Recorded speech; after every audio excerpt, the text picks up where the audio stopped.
say? Melanie White. Yeah. Melanie White. Roy Schaefer. Daniel R. Thanks very much. You'll note on my right, your left, that there are 2 sign-up sheets for tonight's meeting. One to share comments during the public hearing on the proposed village council village budget for fiscal year 25. And then there's a second to share comments on any other topic, as is standard procedure at the council meetings. If you want to speak to council during one or the other or both of these hearings, of these opportunities to speak, please use the relevant sign-up sheet or sheets.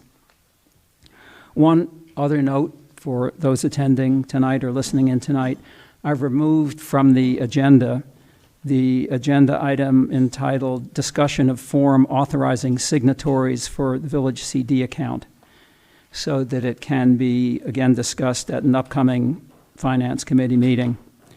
This item concerns the content of past and present paperwork associated with the current certificate of deposit ladder and our relationship with the financial representative who maintains the ladder. The Finance Committee will consider this relationship and the documents associated with it at its next meeting, and perhaps make a recommendation to the Village Council, and the Chair of the Finance Committee and I have talked about this. That's the extent of my announcements. Let me see whether there are any comments from council, and I'll start on my right with Councilman R. Nothing. Thank you. Any comments? Okay. Michael? No? No? Okay. Mayor's announcements. Thank you. I have to get my glasses.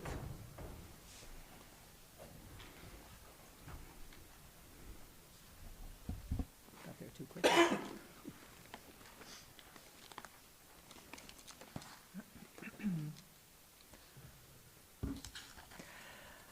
A reminder that our annual Community Day community celebration will be held this Saturday, April 13th, from 1 to 2:30 p.m., commemorating the anniversary of the opening of the Village Center.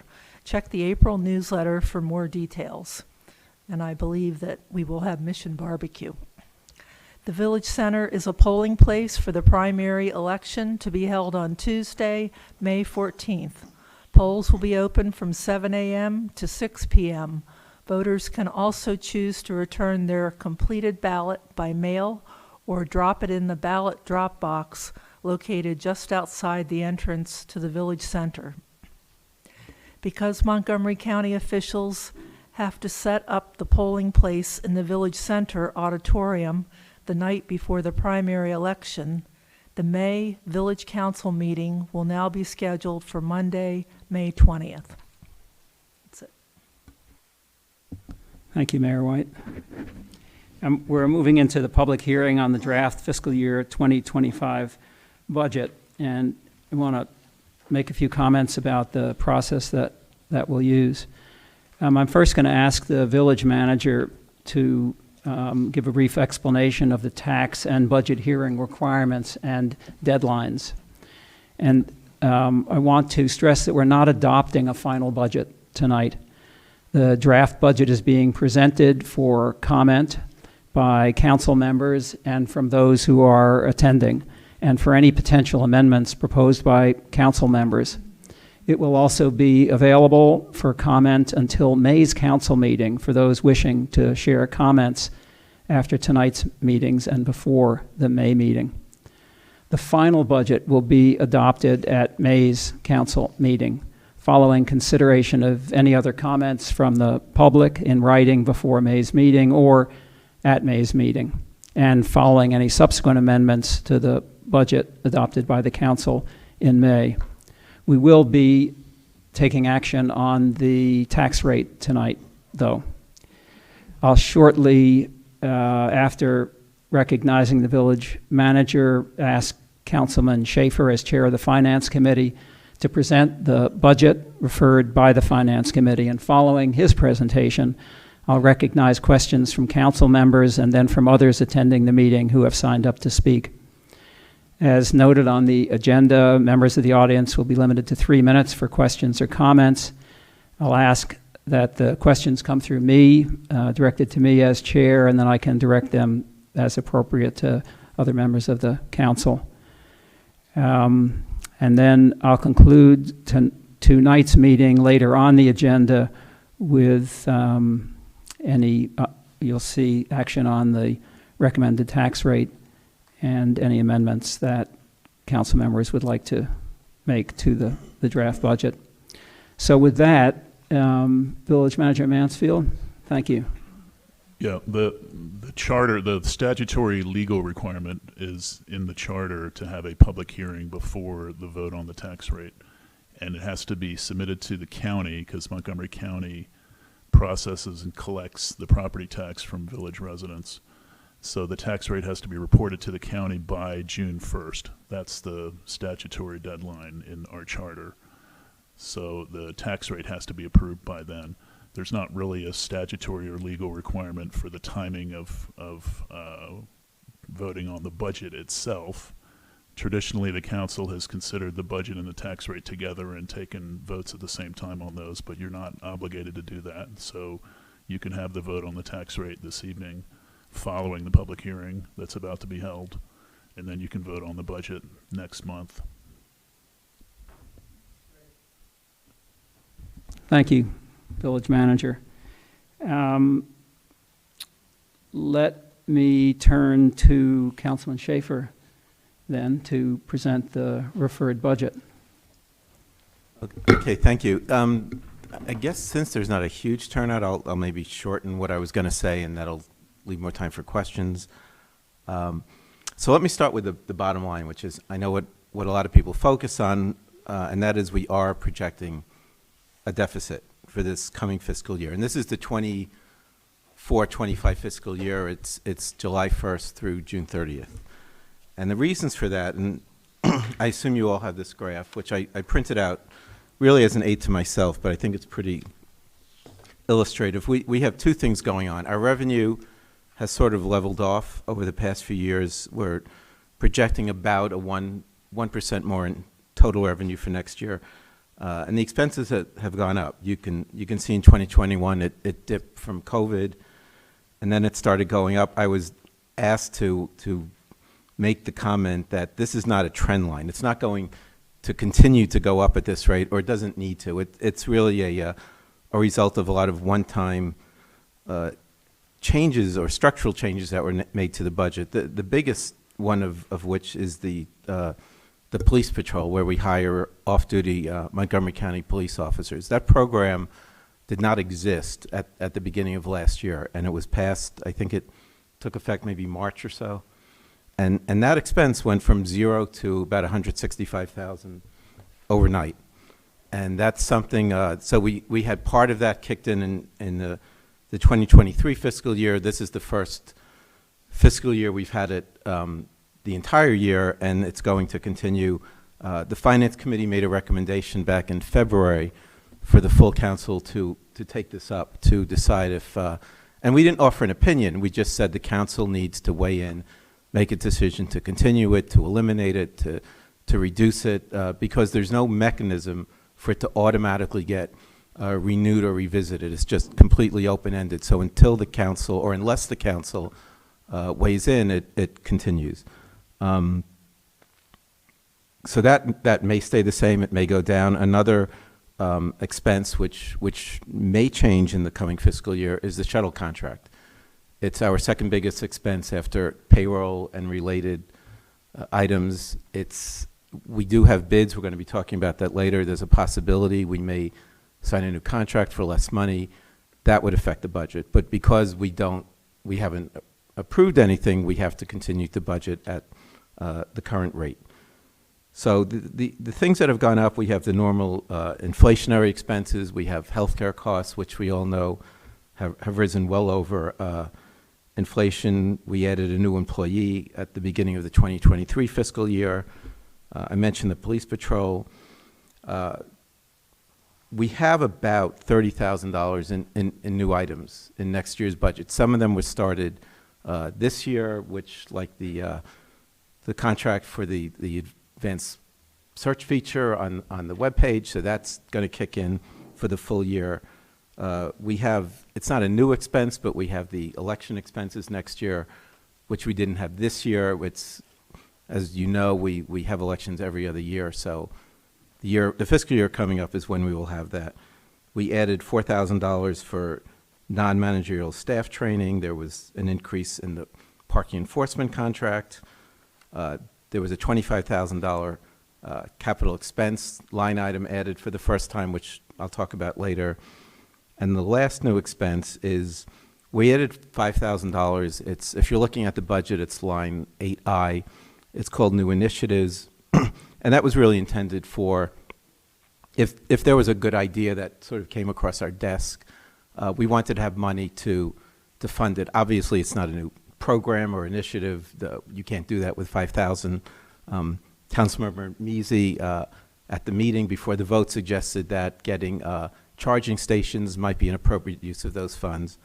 So that's a new item. And that brings us to the $25,000 for capital improvement.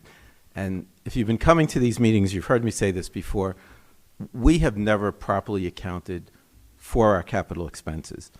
And you can either estimate these expenses and fund them, as most organizations do, which is the right practice, or you can just write checks as they come along. That's what we've been doing, and that's what we're trying to change. An analogy I like to use that most of us can relate to is a pension fund for a corporation, because the outflows, they change every year. But what a company likes to do is they have a big pot of money. There's an investment return from that money. They try to make level or somewhat level contributions every year. That's what an actuary does, and that's how you account for that. And that's sort of what we're attempting to get to here. And excuse me, if you look at that spreadsheet, and it's not a science, it's an art. There's some guesstimates in here, but this is the kind of thing like in my work, what we look at all the time. So assuming we put in $1 million, which we're voting on later, assuming we put in $25,000 a year, and these are what I could come up with as the best estimates that we have today, we would run out of money at year 7. That doesn't mean we're out of money. It means we would have to revisit this at some point, either put more money in the pot or increase the contribution, maybe defer expenses, but it gives us an idea of where we're heading, and really for the first time it provides some sort of a blueprint. And that $25,000 line item is the $25,000 that's in the budget. So that's the connection. And I can leave it at that. So I wanted to thank the staff, Donna, Jason, Julian. I wanted to thank the members of the Finance Committee, Councilmember Pestronk and Measy. We had 3 meetings. They were all pretty productive, I thought. And questions? Let me see first whether there are any questions or comments from council members before I open it. Yes, Councilwoman. Councilman Schaefer, you said there was a deficit. Do you have a projection cost of what that deficit will be? Yeah, it's in the budget. It's $41,000. And that's including the $25,000 capital contribution. And again, that may change based on what we decide with the police patrol, and it may change, but based on the new shuttle contract. But the change in the shuttle contract would likely come after we vote on the budget. So you said 41,000 projected, and that includes the 25 that is in the operating. So really it's... Well, we're taking it from the operating. We're going to put it in that dedicated account. Right, so... So we're recognizing it as an operating expense. So really it's less than 41,000 because you're just moving it from one place to the other. No, and that's was my point. We're trying to say, well, we have the money, we'll just take it.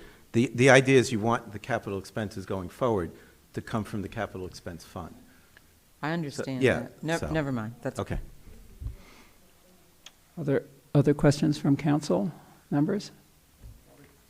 Yes, Councilman Measy. Just, I want to thank Councilman Schaefer. Oh, I'm sorry. I want to thank Councilman Schaefer for his diligent work on this. I mean, my 5 years on the council, I've we've not experienced a treasurer who's gone so carefully into the budget, and I think we're the better for it. I wanted to support Councilwoman Tyler's point about, I understand the need for the capital budget, and I was one of the original skeptics. Roy convinced me. I think it's a good idea to have that budget. The money is still there. It's not locked up. If something comes up that requires us to use that money, we can gain access to it. It's not in a lockbox of some sort, and I feel better about it as well. I agree that what we're really doing is moving the money from one pocket to another in that respect. And so the real budget deficit, rather than being $40,000, if you consider it that way, is about $15,000, and which amounts to 0.5% of our budget. So it's not the catastrophic deficit that we're running. The other point to make, and again, I appreciated the graphs that Roy produced, but again, we have control over our expenditures, the expenditure line. We don't have as much control over the tax line, and just as we've experienced in some years a spike in taxes, as we did a year or two ago, we've now experiencing a decline. But it's also important to remember that that's not going to stay there forever. I made the point when Roy and I talked about this, that eventually when 5500 Wisconsin gets built, we're going to end up with probably another 800 to 1,000 new taxpayers in Friendship Heights, and that's going to be a major source of revenue for us. Presumably, once the building is in operation, the property tax yielded from the building owners will increase as well. And we don't know what's going to happen with taxes at the state level. There's just no way of predicting that at this point. So again, I agree with Roy about where we are, and it's important to understand where we are. At the same time, I don't want residents to think that we're confronting a sort of inevitable budget catastrophe of some sort or other. As Roy says, we have the money, and it's just a matter of how we're accounting for it. Other questions or comments from council members? Okay, seeing none. Let me see, I have a sign-up sheet here, and 3 people have asked to speak about the budget. The first is Al Muller. Thank you, Mr. Chairman. My name is Al Muller, and I reside at the Elizabeth. I have attended every meeting of the present Finance Committee, and I've offered a few suggestions on how to improve their final document that you received tonight. I've been doing this for 50 years, either as a council member, like all of you, or from the audience. It was therefore a disappointment to see that the council treasurer did not accept the one important suggestion that I made, to have a balanced budget, which the village has always been proud of, without a $40,000 deficit.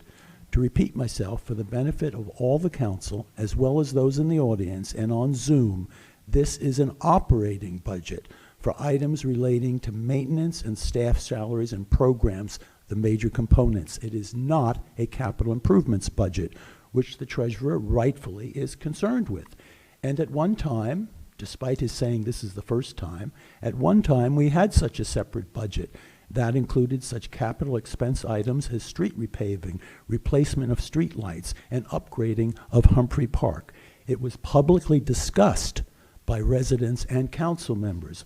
All those projects were, however, completed, and so now we have the opportunity of discussing a new list, not just pulling $1 million out of the air. The treasurer is apparently of the opinion, though, that there are potentially $1 million in such new capital projects. So he is putting $25,000 in this operating budget, which at that annual rate will take 40 years to accumulate. I even won't be here then. We already have that $1 million. We have it. It's in our reserve fund. It's presently there. We have $3 million. We're going to get another $1 million, and a capital improvements budget will have that money. Whatever you decide to put in, and we should, as a community, discuss what goes into it before you do it. So remove the $25,000 for capital improvements from the operating budget, then cut the remaining $15,000 deficit from two line items: snow removal, line item 11C, and legal fees, line item 2E. These two items are always complete guesswork, so you can reduce them. And if you end up spending more, you simply pay it. It's not a problem. These simple modifications to the draft budget will remove a deficit without removing any of the many village services and amenities. I beg you to reconsider this reasonable suggestion. Thank you for the time. Thank you very much. Roger Cacchetti?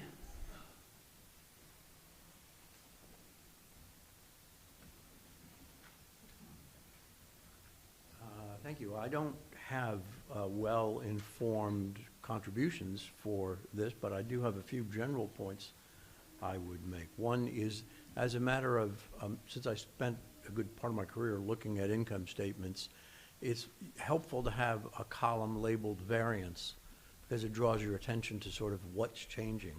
So doing that manually, the two things that jumped out at me is conference, travel, training expenses, 2D, went from $0 to $30,000, and landscaping contracts went from 90 to 105 to $120,000. So having a variance column just sort of helps everybody, council and taxpayers, to sort of what's changing. So those two are the biggest ones that I could eyeball. Secondly, it's not clear to me, and I hope somebody can explain, why the capital improvement fund balance goes from 11,000 to $1 million. And I'm assuming, based on the previous discussion and looking at the table, that funds have been removed from the general fund balance to bring it from, well, I don't know what the capital improvement fund balance has a gigantic increase of $900-some thousand. So other than that, my main comment is that I think it is extremely important to preserve a very strong general fund balance. It's what gives the village flexibility to deal with unforeseen circumstances. To wit, my most favorite, as some of you may recall, is that we'll need an enormous legal defense fund to protect Friendship Heights from what's coming towards us in the Saks property and the Geico property. So keep millions of dollars for a legal defense fund. In the future, we'll need it. Thank you. Mr. Cacchetti, thank you. I'd actually like to ask Councilman Schaefer to respond to some of the issues that you raised.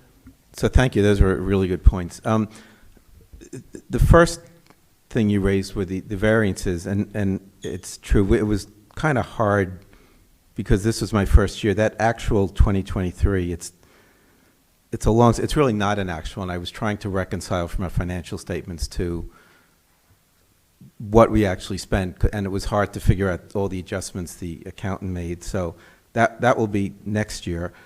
To answer your question about the conference and training, we reallocated a lot of stuff because there were expenses in categories just where they didn't belong. For example, we had the arborist contract and legal.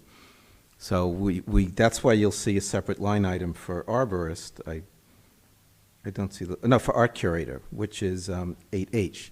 It's not a new expense. We just pulled it from legal, and it was sort of at some point it sort of got hard to explain all of them. But to answer your question, we had one line for travel. We broke it out, and that's why you're seeing memberships. Line 2C was included in line 2D. So, and I said they're really separate expenses. Let's put them on two lines. So that, if you have any other specific questions, but that's sort of what went on. And as far as the landscape, that came from the staff. So I think it might include additional expenses for Page Park. Is that correct? Or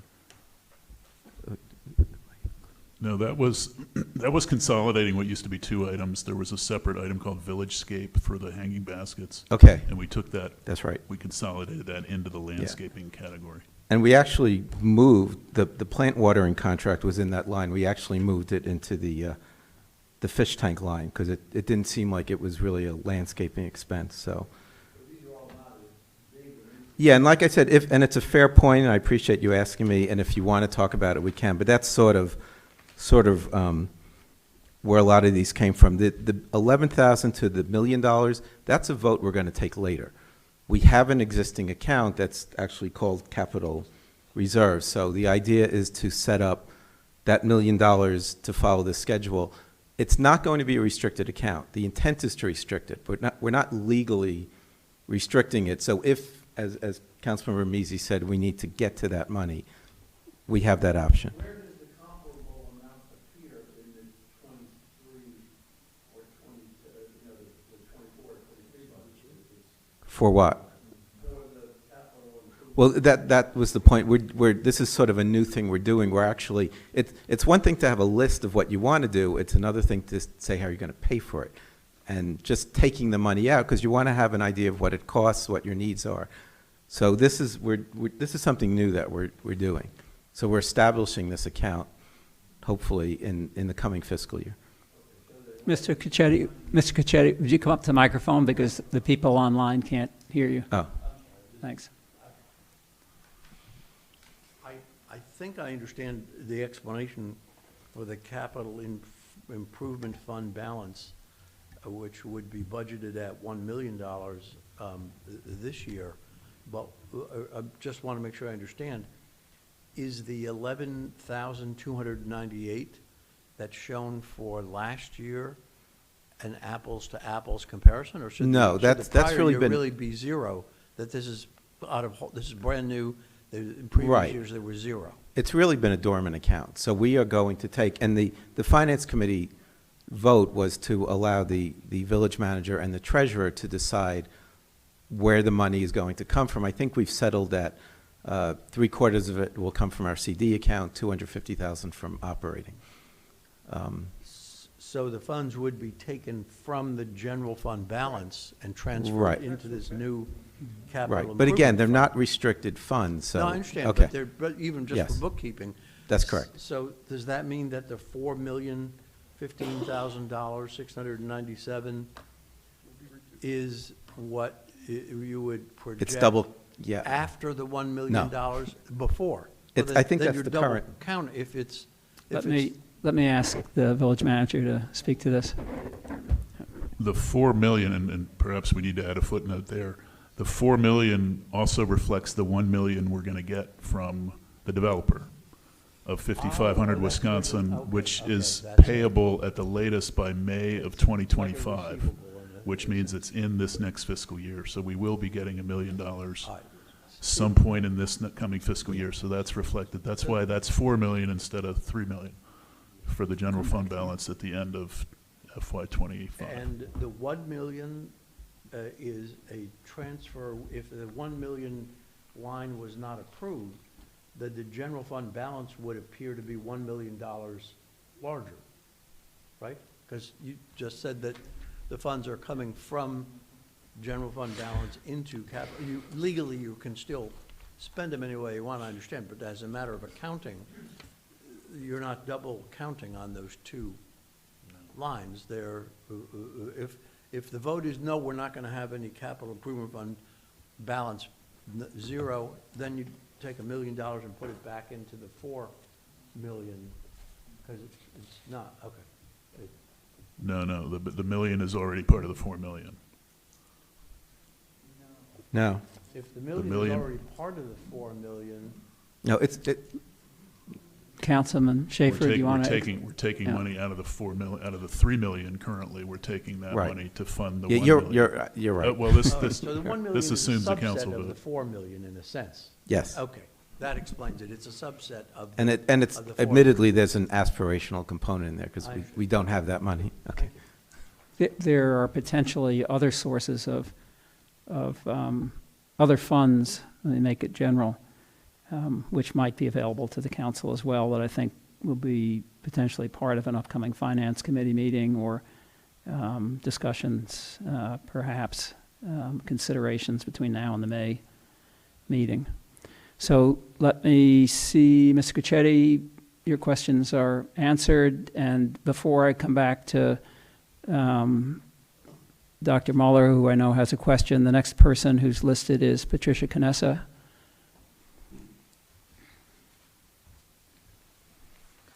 Yes, I am Patricia Canessa, 5500 Friendship Boulevard, Willoughby Building. Obviously, men look at the big one, and I think that was great that they look for an explanation of the larger concept of the budget. The other is the detail, and usually the devil is in the detail. That's part of the problem. One of the things that I would like to really know and to see is the last audit, and to see how these dancing pieces fit one with the other one. Just basically because the correction and many of the adjustments that our treasurer is doing at this point respond probably to some of these dancing numbers that were replaced and readjusted in different places. The other part of the detail is in reality that we rely basically in government monies and in tax monies and all that box that usually is a very rigid box. And there is no, in this budget, there is no explanation about a new and creative thinking regarding monies. As I say, the budget is a piece of many of the pieces of the puzzle. The other piece of the puzzle is your community engagement and how people perceive all this functioning of the monies, the utilization of the monies, and how they respond to their contribution to taxes. Obviously, having programs that gain the income from the same population that is paying the taxes is not welcomed during within the community. I can tell you that because many people think that many of the services that are offered here should really be given to the community rather than to be asking for payments for that. But that brings again the whole issue of new monies and where you can find the new monies that is not going back into your own community. The other couple of short questions that I have is that there is a generous membership line in this budget that really gets my attention. 25 years as executive director, I usually place my eyes in the membership just basically because not everybody is worth to have that contribution. And the other one is the health care. And even our treasurer has mentioned the mounting cost of health care. There is several employees here that are part-time employees and probably hourly employees that don't get those benefits. My impression is that they are Medicaid employees at this point. So you have very few participants in that piece. And the last question is regarding training and education and the fact that we really, in this place, we need to have at least 2 laptops to serve our community because our community needs to see that what we have in this budget serves them first. Thank you. Thank you.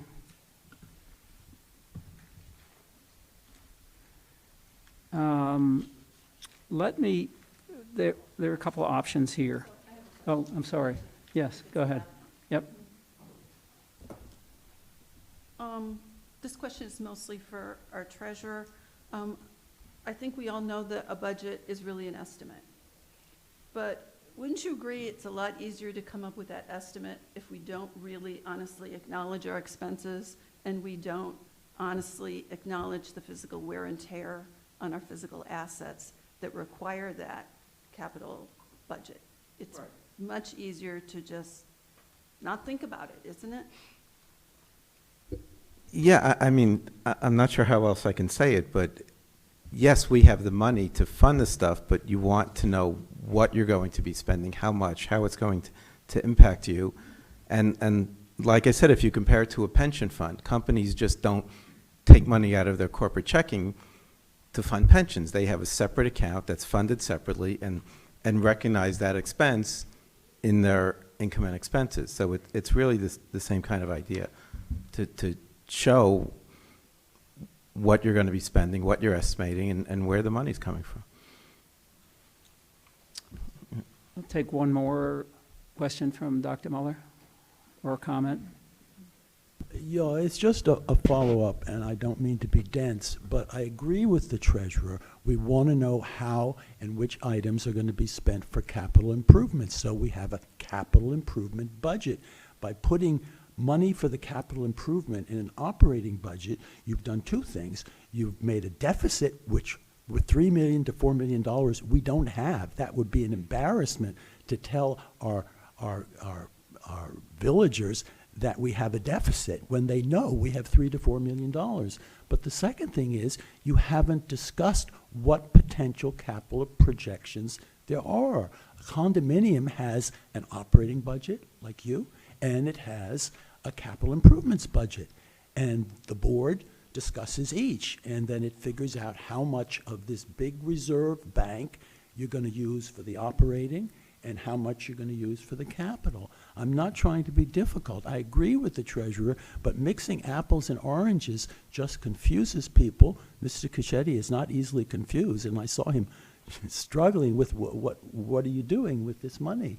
You just have another discussion after you've approved the operating budget, a separate discussion on what you want to put in the capital improvements budget and how much you want that to be. And then you put that in a locked box or not from your $3 to $4 million reserves. Problem solved. I'm on your side. Thank you, Dr. Mueller. Councilman Schaefer, one item that wasn't raised, which I think is part of your estimation on the capital improvement budget, is the study that was done for the village to estimate what capital expenses the village would have over a 10-year period. And is that part of the beginning calculation for having a capital reserve fund established to pay for what we anticipate to be these ongoing expenses related to streets and sidewalks and other things? Yeah, so that, first of all, that study was not a comprehensive study. It really focused on the roads and the sidewalks. They didn't come into the buildings and inspect them. But no, that's absolutely in here. And if you look, for example, at footnote 3, it says the village paid for an infrastructure assessment 2020, August 2022. It said what we're spending. The fourth footnote also refers to that study, so that absolutely was included in this projection. Yeah, I'm just trying to help everybody understand that the number okay. isn't based on nothing. Oh, okay, I thought you were asking. No, okay, it's based on estimates that were calculated for at least Yes. streets and roads and perhaps other pieces of infrastructure. And what you're attempting to do is to establish a way to have sufficient funds for those expenses and ones that may come unexpectedly, aside from regular repairs and. Yes, and thank you. And again, it's not a science. It's you base it on the best information you have, and that's all I attempted to do, is at least to try to get a handle on what we're going to need and when we're going to need it. As I mentioned at the start, and for those who are here, we're not taking a vote on the budget tonight. And so the comments that have arisen both from members of the council and from those who have chosen to speak are really meant to inform any ongoing discussion for next council meeting in May, when in fact we will be adopting a budget. So I don't have anybody, let me see, anything else? Okay, I don't see, there's no one else signed up to speak. I would say that the public hearing on the fiscal year budget for 2025 is closed. As chair, I think there are two possibilities right now. One is to see whether any council member would like to make amendments to the proposed budget. There'll be that opportunity again in May to make amendments, to make a motion to amend it, or whether we do that under the approval of the tax rate and the budget for fiscal year 2025. My thinking is, given what we've just heard, we might want to do it under old business. Again, we're not adopting the budget, but if anyone had suggestions about amendments to make in the budget that's been presented, those can be considered now. If there aren't any amendments that anyone wants to propose right now, then we don't need to take any action on them, and could in May. Just to clarify, amendments would still be in order at the May meeting. Absolutely, it would still be in order at the May meeting. And I think part of the, one reason for taking action in May and waiting a couple of weeks, and there's an extra week because of the postponement of the meeting for a week, is to allow everybody to understand what's been done and then to think about whatever amendments they might like to propose. So, yes, Councilwoman I Tyler. think the section where Mr. Cachetti said, as well as Julian chimed in on this part, I think it needs to be a lot clearer with asterisks or footnotes or something with regards to understanding clearly that general fund balance and that in capital improvement fund balance, that is confusing. I mean, it was more confusing in the conversation. So I think if we can possibly, Councilman Schaefer, that can be a little clearer and state exactly where that money is coming from, and if it doesn't come from there, what's less, what's more, because it isn't really clear. I too was confused as to understanding that $1 million. Is it part of the 4, or is it not, or is it a standalone? So I think if we can clear that, I think that might be clearer for people. Okay. Councilman Thank you. Schaefer, I know from experience, writes clearly, and I suspect that with some time to put something together, it will be helpful to us and to members of the public. Councilwoman Sultan. Am I correct that the public can provide written testimony that we will consider? So maybe we should wait for all that. As I mentioned at the start of the meeting in my comments, we absolutely would welcome written comments from members of the public or anyone else that would like to submit them, and if provided in a timely manner, and they can certainly be considered, just as the public comments have been considered tonight, heard and considered. So I'm going to, without any further discussion, I'm going to declare the public hearing on the proposed fiscal year 2025 budget closed, and I'm going to move to the regular portion of our comments from the public to the council. And I have one person who is Roger Cachetti, signed up to make comments here. Thank you.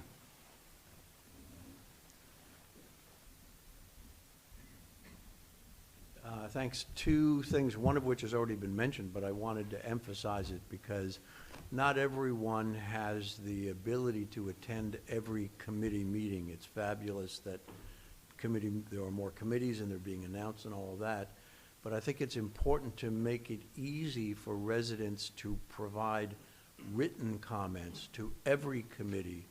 And I don't mean that they have to spend 3 hours researching what email to send it to, but just click, submit written comments. It benefits the residents who can't make it to meetings, but it also benefits the committee members because they can read the written comments whenever they want, and they can read them twice, and they can ask other people what you think of them. So I think the written comments are really very important for all of the committees. They should be not only allowed if somebody wants to spend a half hour figuring out which email address to send them to, they should be facilitated and encouraged. So written comments are my main thing. Second point, totally unrelated, is that for those who don't follow this, the Montgomery County Planning Department's urban design study for Friendship Heights was released a couple of weeks ago. Basically, it's a slick 60-page booklet that has lots of color pictures of Friendship Heights and reviews a survey that they did of 140 to 142 people participated in the survey. And, there's no recommendations in it. There's no conclusion per se. It's sort of a review. But as you would expect for a planning staff, what they do is they take the survey of 142 people and they emphasize those things that they like to emphasize, and they de-emphasize those things that they don't want to emphasize. So, for example, one of the things that strikes was that there was a large number of people who were critical of the layout of Friendship Heights. Well, what that probably means is that there were 18 people who responded to the survey, and they were asked, do you like the layout of Friendship Heights? And most people said, I don't care, I don't have no opinion, it's fine. And 18 people said, no, it's terrible. And so they said, they were, so that's typical of what you find in an urban design study like this. So I would encourage people to read it, but I think its greater importance is the emerging review that's occurring both on the district side and on the Maryland side of what should the future of our community be like. And as I've said numerous times before, there's nobody in this process who cares about the people who live here except you. So if you don't jump into it and look out for us, nobody else is. Thanks. Thank you very much. That concludes the comments from the public to the council, and will take us to the next item on the agenda, which is the approval of the minutes for the March 11th council meeting. Is there a motion to approve the minutes? Yes, motion to approve the March 11th, 2024. Thank you, Councilwoman Minutes. Salt. Is there support? Councilwoman Tyler, is there any discussion about the minutes? Seeing none, Councilwoman Salt, would you like a roll call vote on this? Just tell me, are you abstaining? Yes, Okay, everyone else approves, right? Yep. Okay, thank you. thank you. The treasurer's report, Councilman Schaefer. Yeah, I pretty much just gave it. We are going to have an upcoming Finance Committee meeting. Right now, we have 2 items to discuss.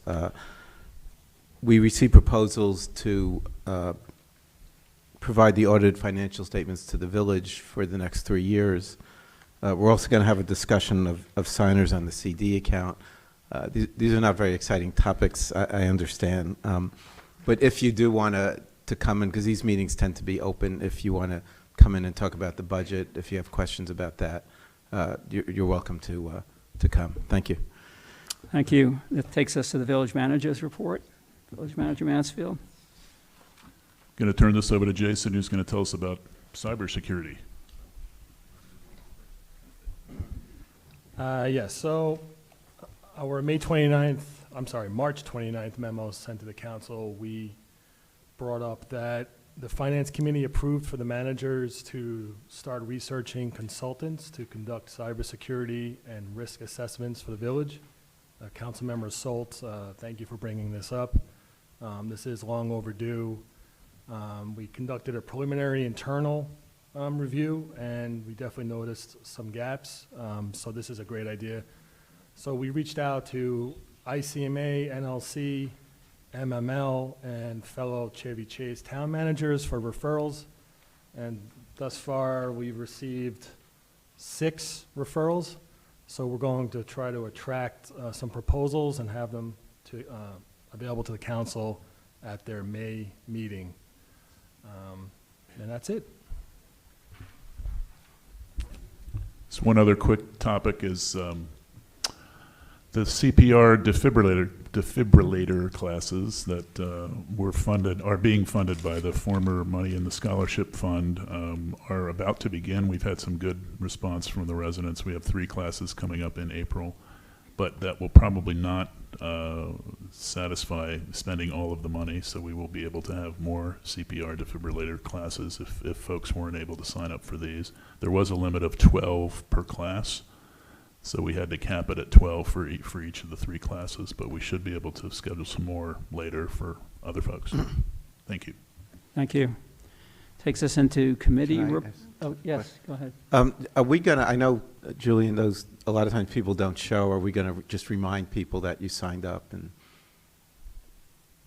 till? Yeah, they signed up through ActiveNet, so they'll get a reminder that. Okay. Yes. Yeah, and just a quick question on the IT audit. Is there like any obvious security gap that we need, while we're waiting for the audit to take place, we need to address? Okay. Okay. There's nothing that Maybe you stands- shouldn't say it here. But No. Send it in code, Yeah. please. Yeah, I was testing you. Yeah. I'll just address that briefly. So we use Google Workspace, and they have a fairly robust security features, but we Okay. can do more, and so we'll come back to the council in May with that. Okay, thank you. Councilwoman Salt, do you have a comment? This is a follow-up to a question from one of our attenders. If someone sent comments that are really directed to a committee, or they would like to send comments, what email address should they send that to? And I assume you will forward that on to the relevant committee. Yes, it's the info@friendshipheightsmd.gov. That's the basic standard email that we've been using. It's all over the website, and they send it there, and we monitor that email, and then we forward it to the committee, the appropriate committee. Yeah. And it probably would be helpful to staff if those who are sending emails to that address, in the subject line will mention if they want it sent to a specific council person or to a specific committee. That'll help the triaging of those to reach the right individual or group. That takes us to committee reports. So Councilman Schaefer report on the Finance Committee meeting of March 12th. I pretty much covered it. We voted on 2 line items, the 4,000 for non-supervisory staff training, the line item for new initiatives. I don't think we took any other votes. So that was pretty much the meeting. And then obviously we voted to approve the draft budget. Yeah. Okay. Thank you. To Parks and Grounds Committee, Councilman Measy. Thank you. The Parks and Grounds Committee met on March 20th with the Page Park. We met with the Page Park contractor to assess where we are on opening the park. Based on that discussion, I can report that the last piece of information that the county requires is in process, a structural engineer's certification of the steps on the west side of the park and the handrails to be installed on those steps as well as on the east side of the park. The engineer is working on this report, and we expect it to be completed within the next 2 weeks. After this report and other outstanding forms are submitted to the county, we expect final approval of the project once the county has everything, within the 15-day period that Bobby has talked about previously. Once that happens, work on the park can resume, with the major outstanding task being the installation of the handrails. Assuming that this takes place expeditiously, we hope, and if you can see my notes, hope is underlined 5 times, we hope that the park can be open by late May. But as we've learned with the Page Park project, timelines are problematic. The committee's view is that our highest priority at this point is to finish the park and open it to the public. Once that occurs, the village and the contractor will discuss how we deal with the extra expenses that have been and will be incurred beyond the budgeted amounts. We also will have a full discussion, as many people have asked, of the entire project and the lessons that can be drawn from any errors that may have been made along the way. People have recommended an after-action report, and I think that's a good idea. We should wait for the action to be over, though, before we do after-action reports. And so we haven't forgotten about that, and I think we're committed to doing that. Thank you. Thank you. Councilman Measy, just in case anybody's following the Department of Permitting Services website, they'll see that there are 2 other lines in that need to be addressed. So one is something very simple, which is that the village will need to send the contract that we have to Green Sweep to the Department of Permitting Services. I expect, that's not going to be problematic. The second is actually the top line item. That's not going to delay the opening of the park, as I understand it, but it will require us or someone to fund a geologic and groundwater study. Do you want to talk about that? Yeah, no, Thank you. I think there's not much to talk about. The key point is that study, as you've indicated, needs to be done, but does not have to be done as a prerequisite to opening the park. And so we will look at that once we've gotten the park open. I think we haven't lost track of that particular item. Thanks. Questions, Councilwoman Salt? I believe it's surface water, not groundwater, that is evaluated. It's It's the runoff. It's right? runoff, but it has to do with how it percolates and what happens and the type of geological structure that's there. A number of borings will have to be done in the park. Park won't I'm not sure the park will have to be closed, but I that's stand what, corrected that's then. what it's Okay, about. Well, actually, Yeah. it's both then, right, yeah. Any other questions?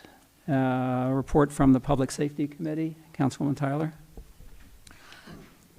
The Public Safety Committee will be, we will have a town hall for the residents of the village on safety, and that will be on a Zoom call.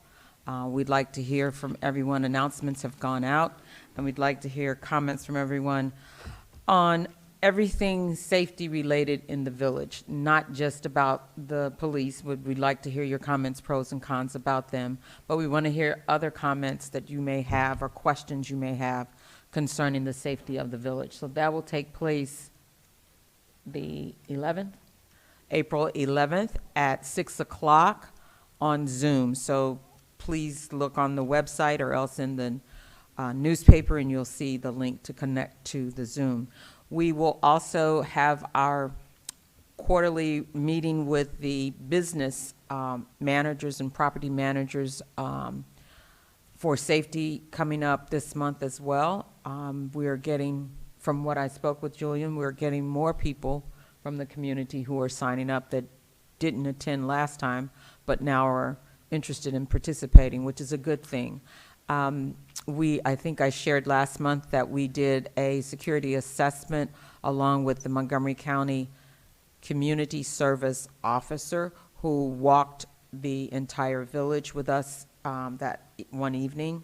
And the assessments went out to every property business in the village along with independent recommendations if your particular property had some things that could stand for improvement security-wise and safety-wise.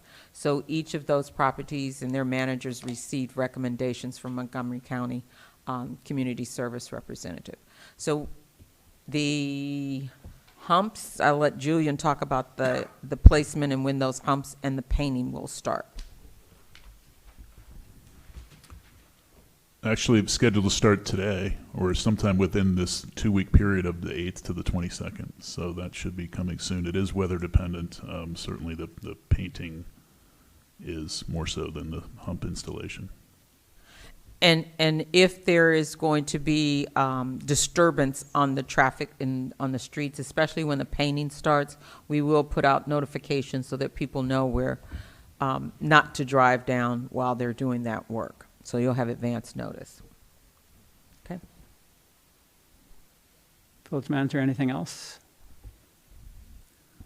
Jason's indicating we did hear from the contractor today that it's been delayed until next week. So it should start next week, Great. the project. Yes. Thank you. Thank you. Any questions from that report? Councilwoman Salt, I understand that as the liaison, you're reporting for the Committee on Climate Change and Environment. That's right. I hope, as the mayor mentioned, people will come to Community Day. There will be a table displaying information relevant to the community and possibly an activity. The group is looking into a variety of small projects. We're developing connecting liaisons with each building related to environmental topics. And we're working with the staff to try to get a truck to come for electronics recycling for community members. So I should just add, we really have a tremendous amount of talent, specialized talent on our committee, and we're quite fortunate. Thank you. Moves us into old business. I want to mention again that we will be voting on the approval of the tax rate.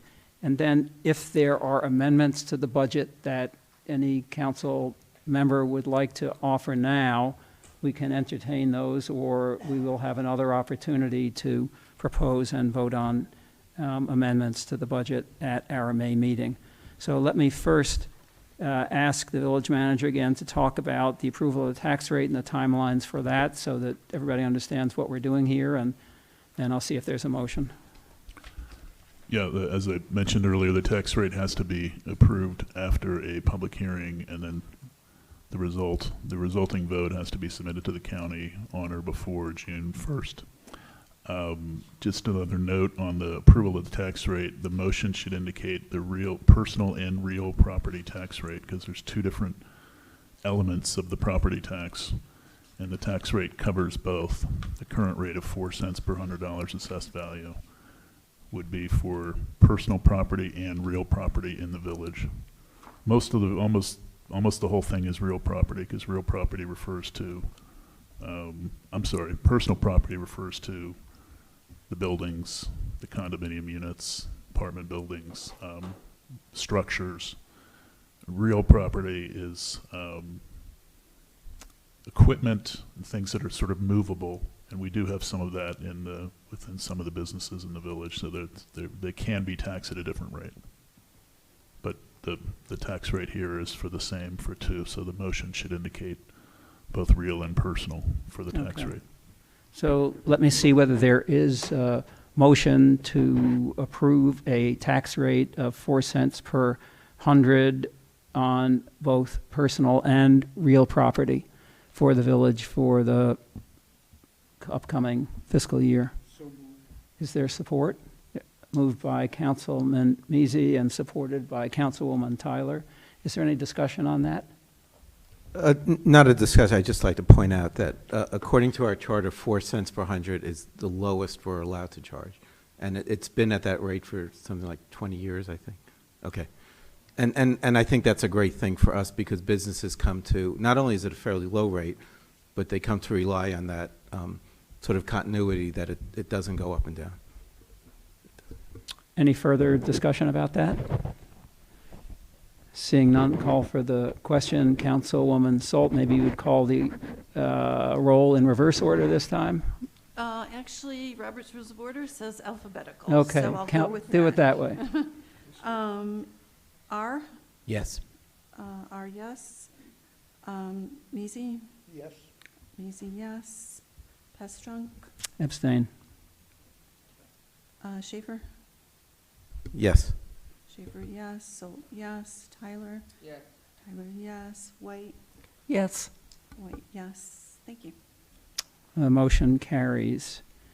Let me see, are there any amendments that anyone at this meeting would like to propose to the proposed budget? Seeing none, we'll move on to the next item under old business, which is the vote on transferring $1 million to the Capital Improvement Fund.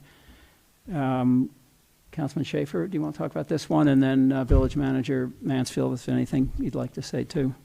Okay, so this was voted on at the Finance Committee meeting, I think in February, and it was approved unanimously. And it's to take, it's to allow the treasurer and the village manager to decide where to take funds from to transfer into our capital funds account. Again, it's not a restricted account, but it is, the intent is that this is the money where our capital improvements will come from.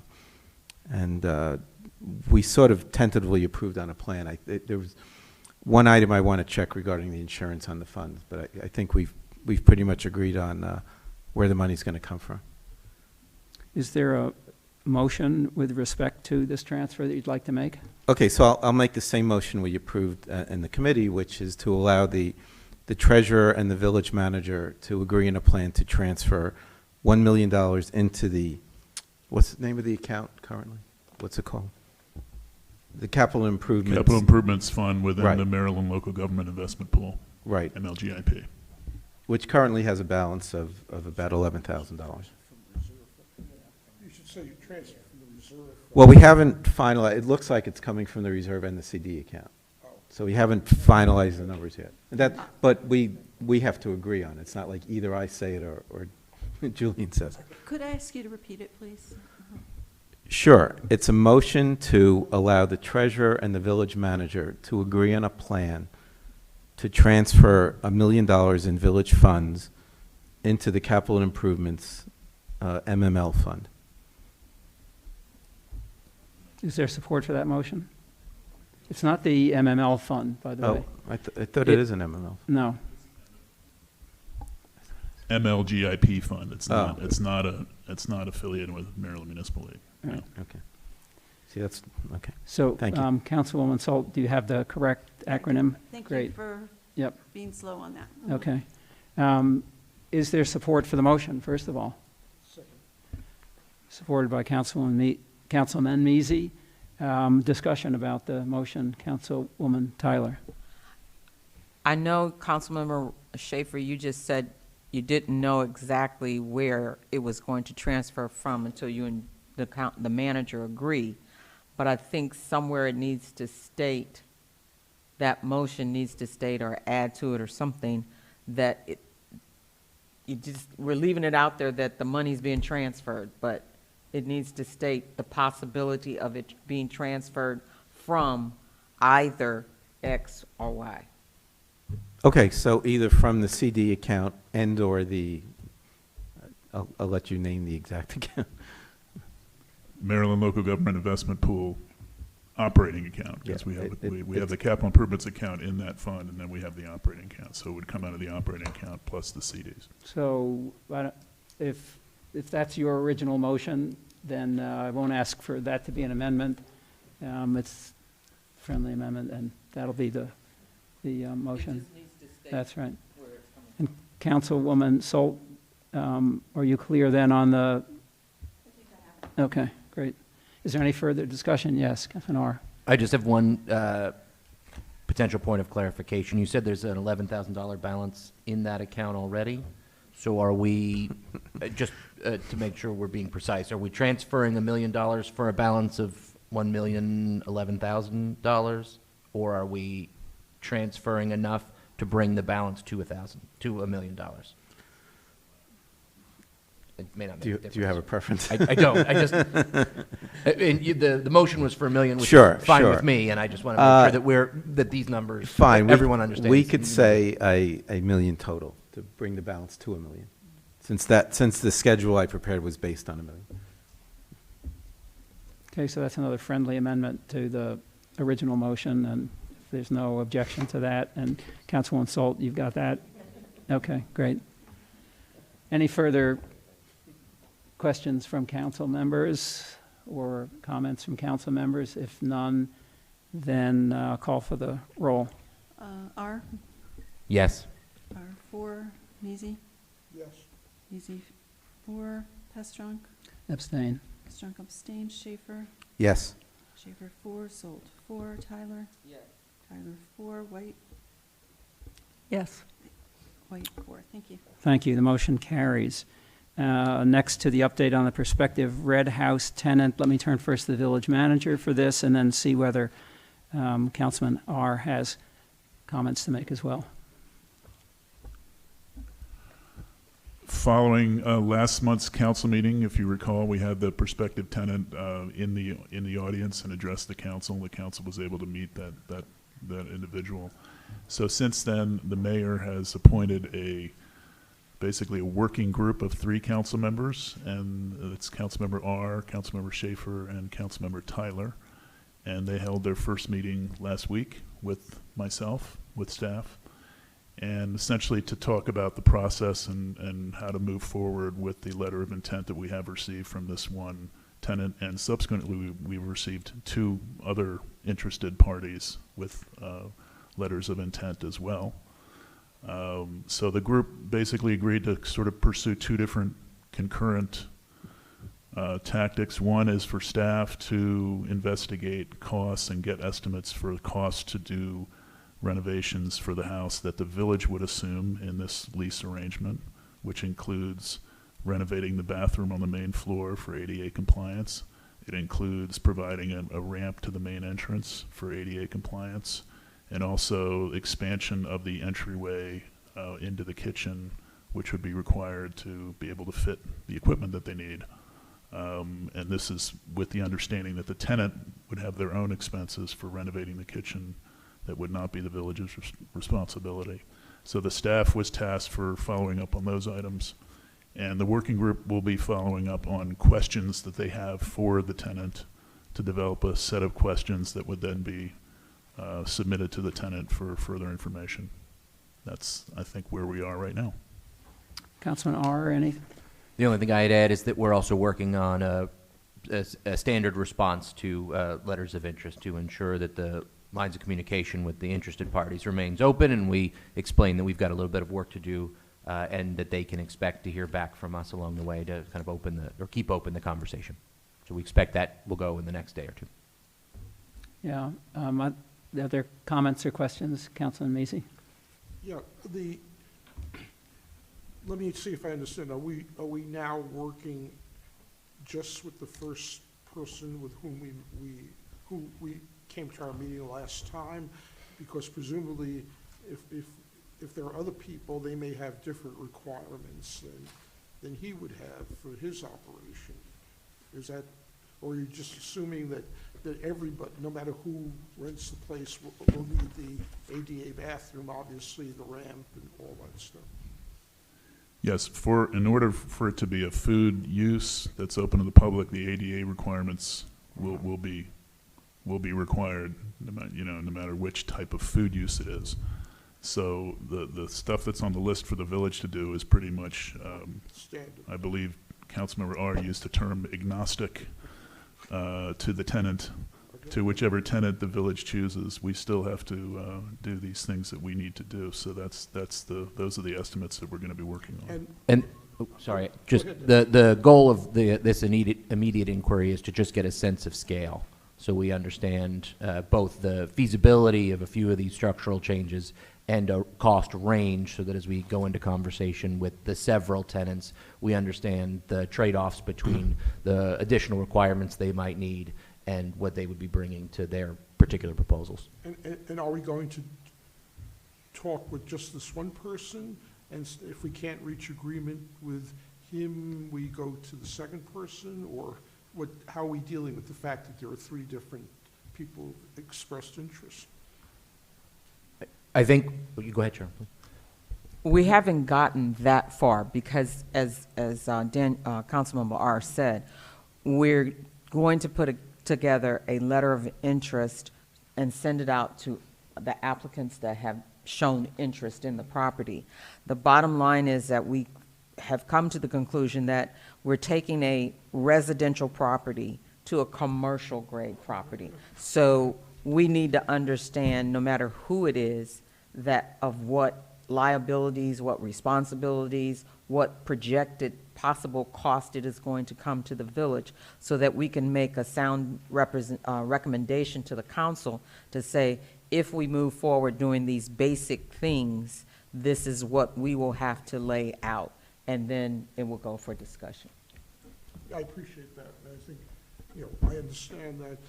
I guess I'm still concerned, as I know we all are, about the possibility that our procedures will take so long that people are going to walk away, and we now have three, and if this drags on, they'll go somewhere else. And obviously, we don't want to lose it. And that's why we're sending out the letter, that was agreed upon immediately, that we send the letter of interest to, it's a general letter just to let people know that we are interested in them and that we have due diligence work to do in order to give them a response back.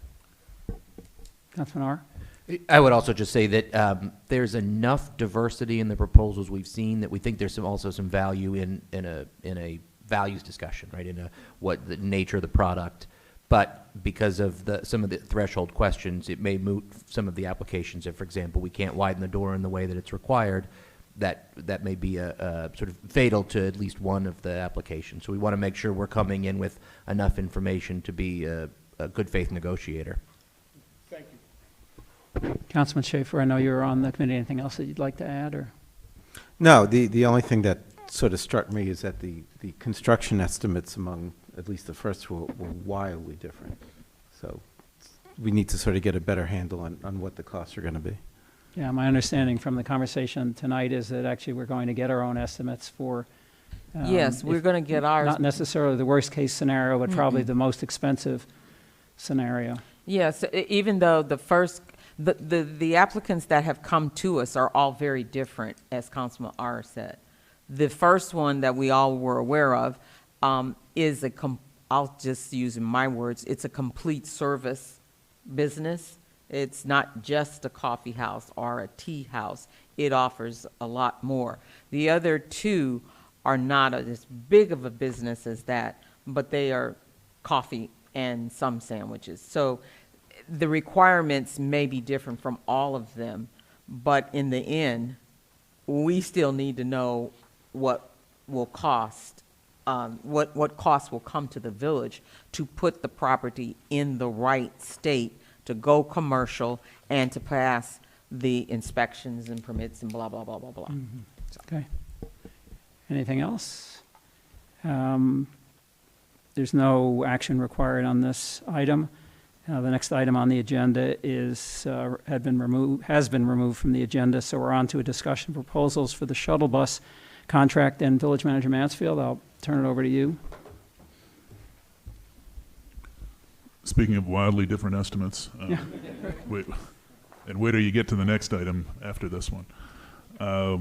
We did issue a request for proposals for the shuttle bus with the recommendation, with the understanding from the council that you're looking for a smaller bus. We're looking for a bus around between 15 to 20 passengers instead of the current size, and with the height limitations so that it would fit in the Willard Towers overhang driveway in front.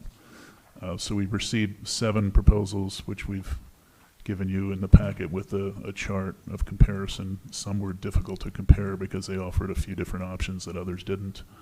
Rather than the staff making a recommendation specifically for this evening for one of these vendors, we thought it would be better to recommend that the mayor appoint a working group of council members similar to the Red House type of operation, as well as a few passengers, residents from the village who are, shuttle bus passengers / aficionados, to be able to look at these different buses and to actually get on sample buses and see what they think as a way of evaluating these proposals, rather than try to vote on one this evening without having looked at the buses themselves.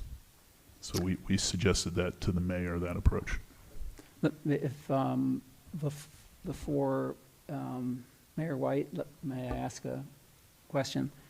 And are there questions first from other council members about any of these proposals? So let me ask some that I have and suggest a conclusion that I've reached. It seems to me that there are 3 proposals in here that are competitive and whom we should visit. And those are Atlantic Transportation, IRE, Bus Service, and RMA. The other proposals are either so wildly expensive or not responsive.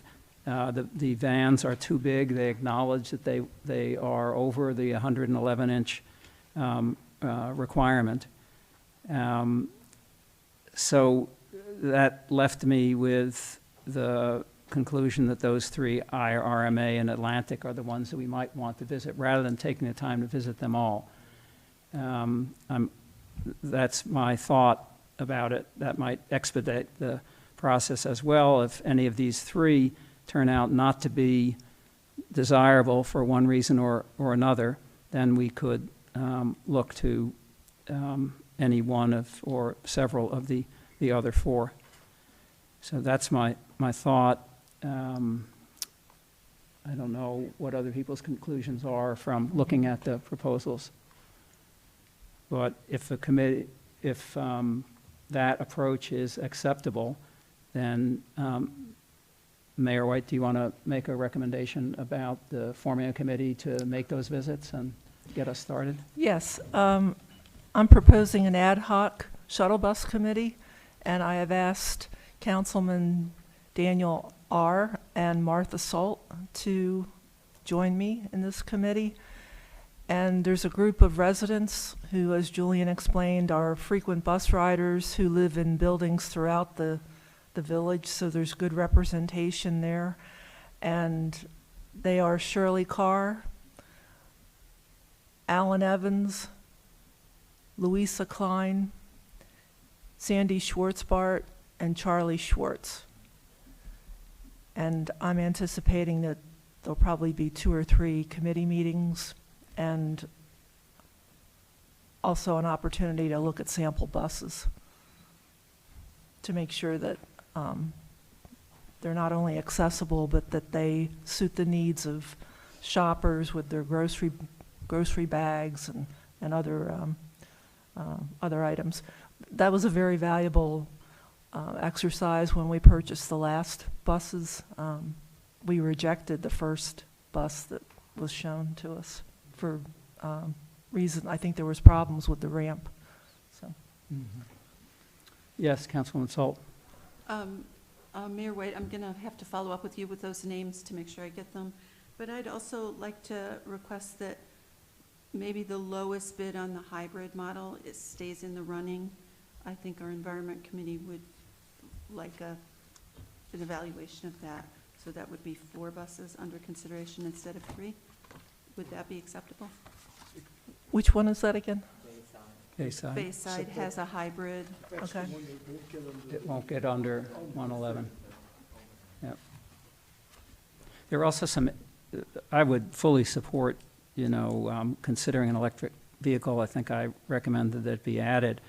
There are some interesting comments in some of the proposals about the state of electric vehicles used for this purpose right now. And given the problems that we've experienced with standard gasoline or diesel engines, the reliability right now of an electric vehicle is suggested to be quite poor, but it won't get under the 111. We aspire for another time then, I guess. Yeah. Or raise your canopy. Yeah, raise the canopy. Well, for those who are interested, our building has just been sold again, so, yeah. So we'll see. No. Yep.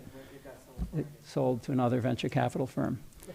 Maybe they'll raise Well, or the rent. they are in terms of the comments from residents raising the roof, yeah.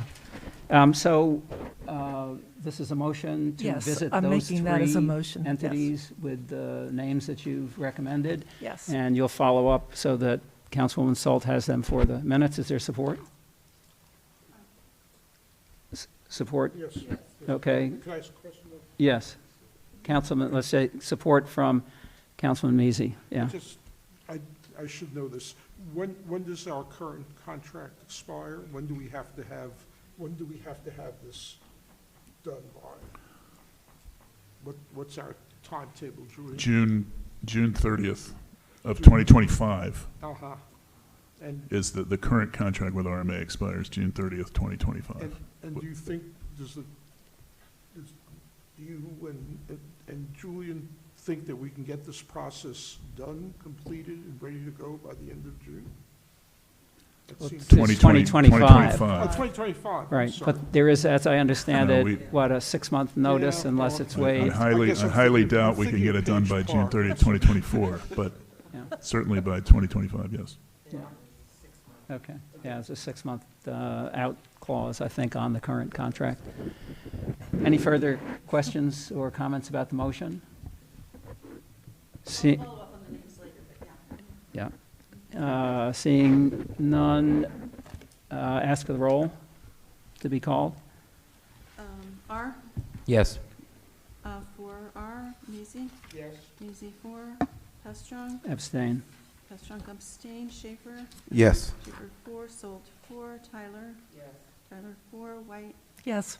White 4. Thank you. The motion carries. Brings us to the last item on the agenda for tonight, and that's under new business, which is a discussion vote on proposals to replace the HVAC unit in the Village Center. Village Manager Mansfield. Yes, again, we issued a request for proposals to replace this HVAC unit. It's an original unit in the center, so it dates back to 1986 when the center was first opened. It's one of the 2 systems in the auditorium, and it requires 2 different components, an air handler that's up in the attic and a condensing unit that's outside in the pit behind the classroom. So the hardest part of the job is accessing the attic air handler, removing the old one, installing the new one. So it requires a couple different elements, including some drywall work and basically poking a hole in the ceiling to access the unit and to install the new one. There is a staircase up to the attic, but it's nowhere near big enough for this equipment. So we put out an RFP for this. 14 proposals were received, which you've got charted. Again, a whole lot of, a very wide range of bids, from 22,000 to 127,000. I mean, almost 6 times the cost between the highest and the lowest. So we focused on the 3, which were the 3 lower ones. And of those 3, multi-services general, which is 26,676, stood out for us. Multi-services is the handyman contractor named Mauricio Gonzalez that we've used for a number of different jobs, and we've had very good success with him on other jobs.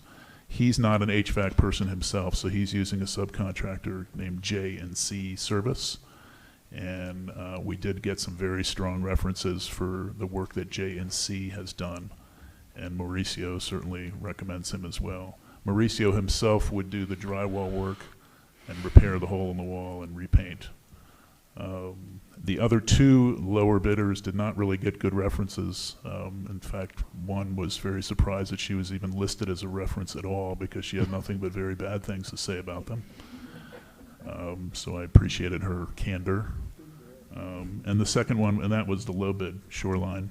The second lowest bid also had sort of lukewarm references and didn't really give us a good feeling. But multi-services we've worked with on a number of other jobs, so we recommend them. And this would be a capital improvements expense.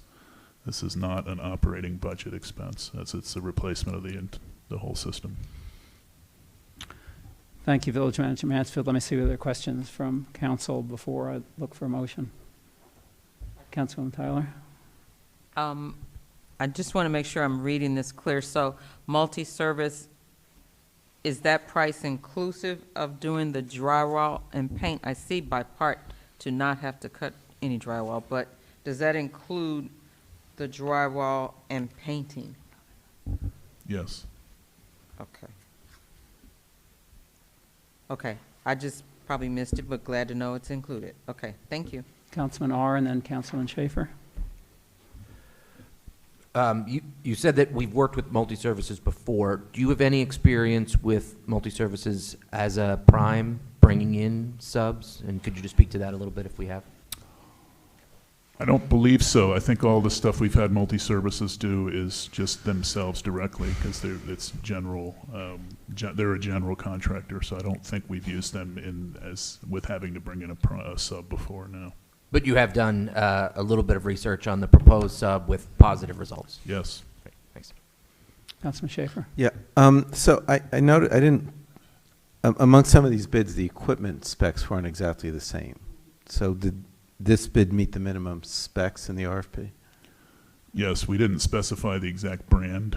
Okay. We specified the two systems, the 2 units, and they have to fit in the space, which also is relevant to certain brands that wouldn't fit. They have to fit in the existing space up there. Okay, but the capacity of these machines are? That's right. Okay, and sometimes I know now they're incorporating like filtration in post-COVID into some of these machines. Is that something that we consider? I don't think that's an automatic. I think that's something you add to the machine. Yeah, sometimes they afterwards. put it in front now or back, but I don't think it's built in to the standard unit. yeah, but is that something we, like, let's say there was another COVID, that there's Yeah. space to put like a filtration system in front of it or as part of it? Yeah, but there are differing, because I looked into this during the pandemic in terms of when we were letting people back into the center for the first time. Mm-hmm. And I had a HVAC contractor tell me those are not always even worthwhile doing those filtration things. They don't necessarily provide you what you're looking for, and they can cost a lot because you have to kind of retrofit it into the older units. Oh, right, I know the space is a So problem. it's not sort of a slam dunk, even if it's something you want to do, is what I was told. Okay, I and should also add that this is going to be a much more efficient unit. I mean, this is a 38-year-old unit up there, and the modern day ones are certainly going to be more energy efficient. So we should see a little reduction in the Pepco bill. Okay, and the last question, because I know it's a lot of work to take down the wall in the space. While we're up there, is there anything else we can do in terms of wiring or waterproofing or like? No, I'm more concerned that they don't mess other stuff while they're up there. Right, Because but- there's a- but- right, but there's a I'm saying speaker since we're here, there's some there and- ductwork, it's a pretty tight space up there. No, I think, I mean, there were some design challenges with this building that I would love to fix if we could start over from scratch, but you can't really do that now. For instance, there's no connection between the two sides. There's two different HVAC systems on two different sides of the building, but you cannot connect to them upstairs. But Okay. we're not going to fix that with this. Okay.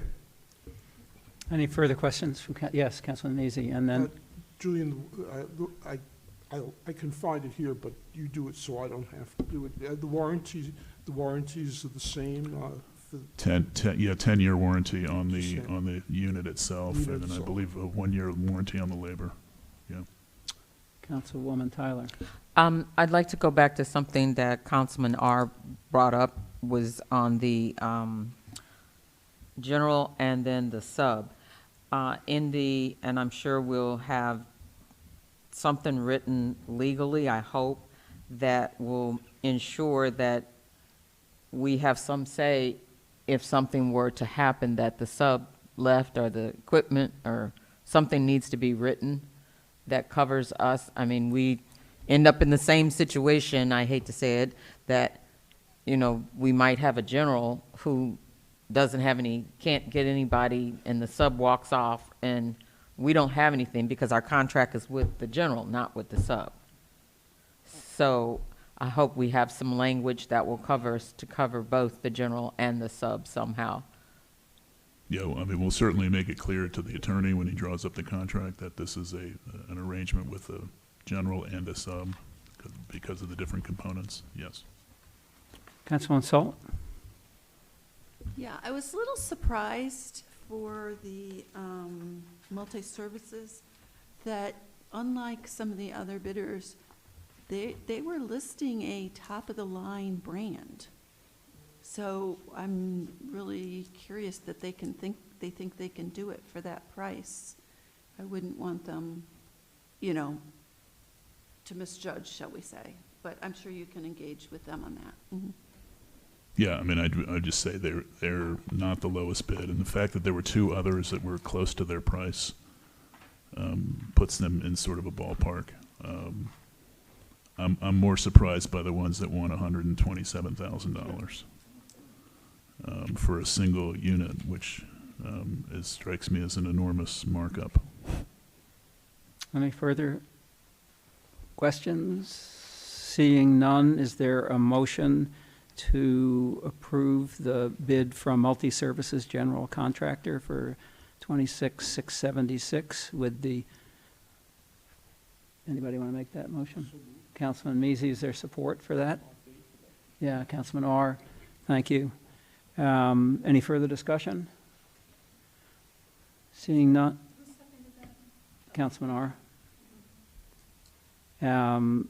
Seeing none, Councilwoman Salt, will you call the roll, please? R, Yes. R4, Mazie? Yes. Mazie 4, Pastrana? Abstain. Pastrana abstain, Schaefer? 4. Schaefer 4, Sold 4, Tyler? 4, yes. Tyler 4, White? Yes. 4, thank you. Motion carries. There is no new additional business for the agenda. Is there a motion to adjourn? Tyler, Councilwoman Tyler. All those in favor say aye. Aye. We are adjourned. Thank you all very much.